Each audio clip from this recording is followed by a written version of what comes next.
Hey guys, welcome back to my channel. I hope you guys are well and okay. I'm just gonna go straight into it with this one. I'm gonna be talking about Area 51, and to sort of celebrate that, I am gonna be using the green palette of my Colorboard Beauty Glazed multiple palette. There's so many colors, I'm not sure. Multi-color palette. So I'm gonna go straight into it and talk about the history of Area 51, so you could come up with your own conclusions, see what you think about it, because there's just so many to go off with. So the area was used by the US military to have a secluded private place where they could carry out their military things, you know, as military people do. And they wanted to test out like new technology, like really advanced technology, and this was during the 50s. So, you know, there were a lot of things that the government was dealing with that the public of the 1950s had no idea about, like they couldn't even imagine it. And one of these things were flying airplanes. I mean, I don't even know if airplanes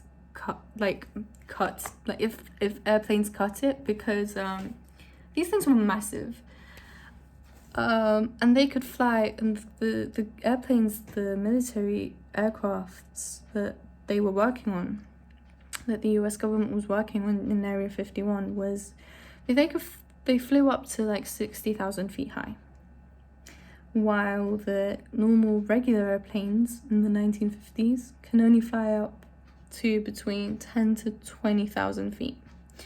And while all this was like fun, you know, new advanced technology, you know, keeping it secretive, it's like cool and like adventurous, exciting at the time to anyone who knew what was happening, it kind of went to a much darker place when, in the summer of 1955, regular people that weren't supposed to know any of the stuff that was going on in Area 51 started seeing big, massive things that was just so far up in the sky they didn't know what it was.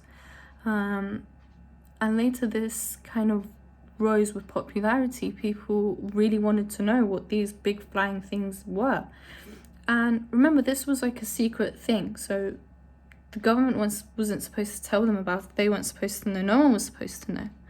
So people came up with their own conclusions to make themselves feel better, because no one likes uncertainty, I guess. And they came up with the theory of aliens, that the fact that flying saucers were going around Las Vegas, Nevada. Like, space is massive, it's infinite, but somehow these aliens just managed to find their way to planet Earth, specifically the States, and just fly around Las Vegas. And that's the theory they came up with, and it does sound really exciting. Part of me really believes that that's what actually happened, and it wasn't just a high-tech advanced technology that the military was coming up with. And that was a theory they led off with, and the government didn't say much to prove otherwise or to shut down the theory of like aliens and things. So even now, people believe that Area 51 holds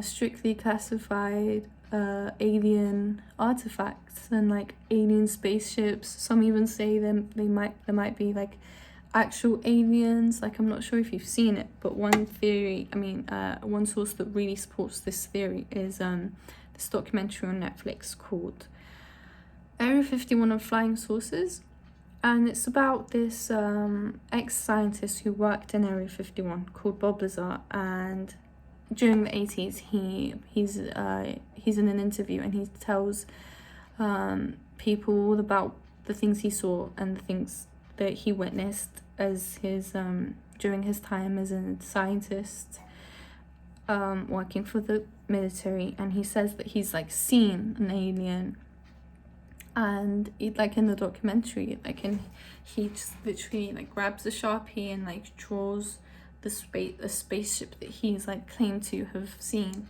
on a piece of paper. And as he was doing it, I was just like so confused by it, but also really intrigued at the same time. Because like this man he's just a regular person, he's like the rest of us. But he's claiming to have seen aliens. Now if this is true, it completely like broadens my perspective on like, you know, life outside of Earth and like aliens in general. But at the same time, could it really be just the US government failing to hide the actual ambitions and the actual plan to like create super high-tech like military warfare? You know, it's like so weird because, you know, both ends of the stick, like it's either really like plain and like really simple, like this brush, like I don't really do much with this end, but with this end it's like so colorful, you could do so much with it.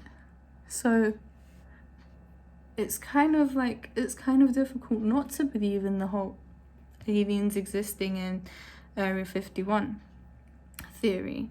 And I'm kind of like torn between the two. I don't know what to believe.